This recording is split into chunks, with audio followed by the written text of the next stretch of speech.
Hey, what's up, my friend? Are you a small business owner that loves God, family, country, and capitalism? If so, you are in the right place. This is the War Plan Briefing. My name is Joshua Latimer. I'm here to help you, serve you, help you go faster. Look, at the end of the day, winners win. And this content or any of the stuff that I put out there, it's going to help someone like you who's destined to win because you're a winner go faster. That's it, right? I can't take someone who's not motivated, who doesn't want to put in the work. I can't do anything with that. But there might be something in this video that could change things for you, and I'm excited to share it with you. Today, we're going to talk about 4 simple shifts that I made inside my brain that produced over $10 million over just a couple years and how you can do the same thing.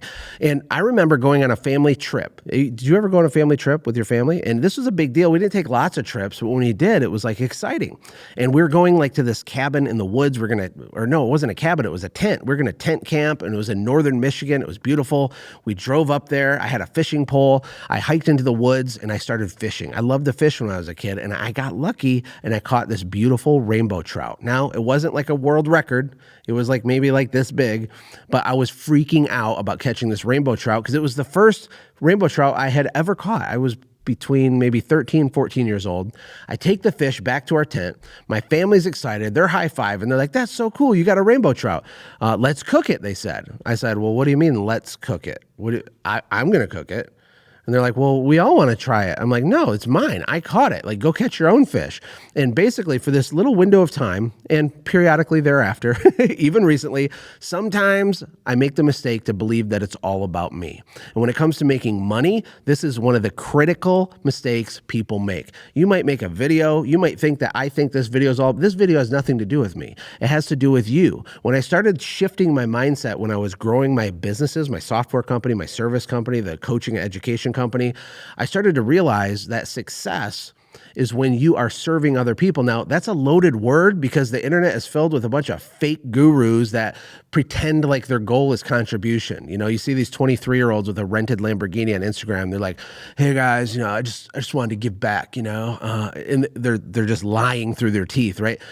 The truth, the real truth is that when you make it about your customer, you will make way more money. You're not going to be perfect at this. It's not going to happen instantly, but you got to reframe your mind to know that it's not about you. Just like that fish, I should have shared the fish. I should have gave him a bite of the fish. I was a diva. I was 13. I ate the whole fish by myself. And looking back, my family's still mad about it 30 years later. It's crazy, right?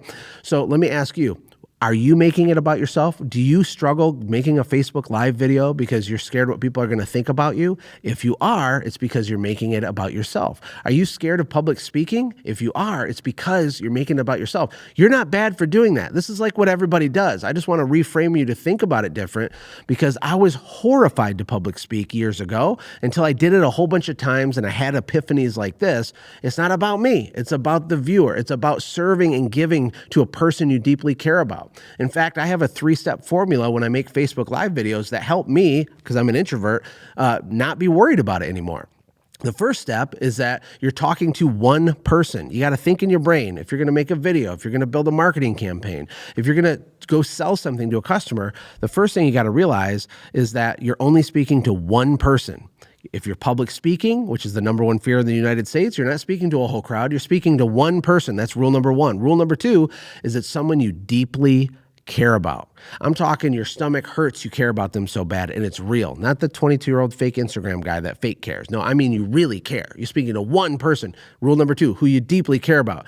And then the third rule is that you need to know that they are going to take transformational action on what you're about to share with them, what you're about to say to them.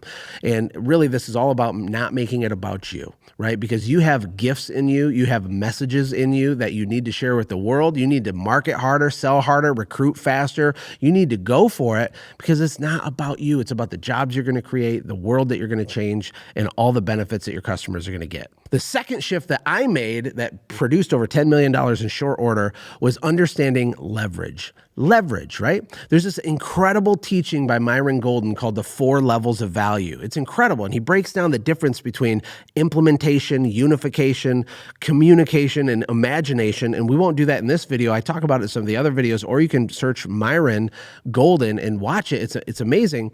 But basically, implementers are the lowest form of value. And what that means, it doesn't mean they're less valuable as a human being, right? Someone has to dig the ditch, right? But the idea is not to stay as the implementer forever. And this is when leverage comes into play. You can make more money with your brain than you can with your back. But do you know what else is true? You can make more money with your mouth than you can with your back. Communication is a higher form of value creation. It's leverage, right? It's one-to-many. Selling one-to-one isn't the same as selling one-to-many. Employees are a form of leverage. If you are an owner-operator and you have a small operation and you don't want to hire employees because of all the headache that can come with it, which is valid, I get that. Are you being a little selfish? Maybe. Are you living in fear? Possibly. But one thing I can say for sure is that you don't have a lot of leverage. And when you don't have a lot of leverage, you can't make as much money. You can't get as big of an outcome, as big of a reward. You can't do it because there's no leverage. I forget who said, give me a lever long enough and I can move the whole world, right? Or give me, this long stick and you can... That's what business is like. So your team is leverage, but not just your employees. You have joint venture partners. My software company was really struggling years ago, and one of the ways we turned it around was through strategic joint venture partnerships with other people that had access to the audience of customers that we wanted. And so there is a financial arrangement, there's relationship building that happened, and we made millions of dollars by leveraging their audience, and I didn't have to build my own audience. So ask yourself in your business, where is the leverage that maybe you're not seeing right now, that you're missing? Is it a certain relationship? Is it a critical hire that you've been neglecting making because you're scared, because you don't want to spend the money? You got to reframe your brain to understand that if you get trapped being the implementer, doing everything yourself, or if you get trapped as the manager, which is the next one, the unification, if you get stuck there, you're putting a glass ceiling over your head on the amount of money you can make. Leverage is a superpower. So ask yourself how you can do it in relationships with staff and with joint venture partnerships. The third thing that helped make $1 bajillion for us was understanding enthusiasm. Enthusiasm. In one of my other videos, I talked about how we're all walking radio transmitters of energy and we put off this vibe, right?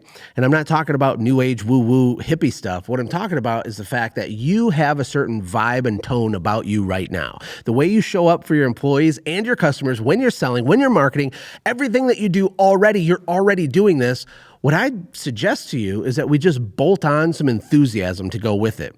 Inside of recession marketing, I teach this principle called the Gordon-Irwin effect. The Gordon-Irwin effect is about nerdy enthusiasm because you might not be the best. You might not be the smartest, you might not be the tallest or the most handsome, but I can tell you something. If you are the most enthusiastic, you automatically have an unfair advantage. Why do people that don't like to cook as a hobby love to watch Gordon Ramsay on TV? Why? It's because he's so passionate about his thing. He stays in his lane and he's a nerd. He has this nerdy enthusiasm about his stuff and it's contagious. The same is true with Steve Irwin, the crocodile hunter. This guy is so magnetic and charismatic. I'm not a zoologist, but I'll eat some chips and dip and watch him be passionate about animals.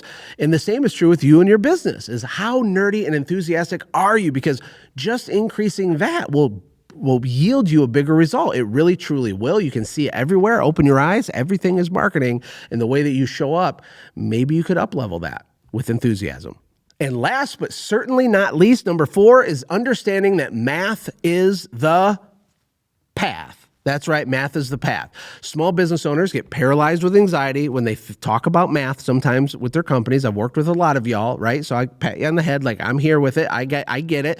You don't need to become a mathematician. You don't need to understand analytical, metaphysical, advanced proton mathematic theory or something. No, but you have to understand the basic numbers of your business. Business is a series of systems and like numbers and people, like mixed together. That's like what it is. That's what every company is. And most smaller companies, if you're doing less than $1 million or $2 million, you have a tiny itty bitty company with massive upside and opportunity. If you can get this, if you're only doing a few $100,000 a year and you have a small thing, good for you because it's better than working for someone else. But you're probably not understanding the KPIs, the metrics, and the numbers in your business. Whatever is measured will improve. You got to remember that. Whatever's measured will improve. If you say that you're going to lose 10 pounds, that's not as good as saying, I'm going to lose 10 pounds by next Friday, right? Even an example as simple as that. How many leads do you need to get so you can have X amount of appointments, so you can close a certain percentage so that you can hit a target revenue number? What's your average ticket price? What's your average man hour if you sell labor or have a service business? There's a ton of KPIs, key performance indicators, nerdy number things that you need to buckle down and figure out if you want to control your own growth. It's really difficult to succeed on accident. It's very unusual to get a big result sort of happenstancely. It doesn't happen like that. It happens through measurement, through consistency, through math. Math is the path. And that's it. I hope you got value out of this video, and I will see you in the next one. But before you go, can you leave me a comment? I'd love this to be a dialogue, not just a monologue. What are you thinking? Where are you at? How big's your company? What are you struggling with? What do you see happening in the economy with the recession and all the weird stuff that's going on? The government, they're up to some weird, funky stuff. I'd love to hear from you. Make sure you subscribe, like it. It's a big deal for us. We appreciate it. Until next time, see you in the next video. Bye. Hey, thank you so much for watching. If you enjoyed what you watched, click the video on the left to watch the previous upload. And if you want one of my personal favorites, click the video on the right. And of course, don't forget to hit the middle to subscribe so you never miss an upload. Thank you again for being on this journey with me.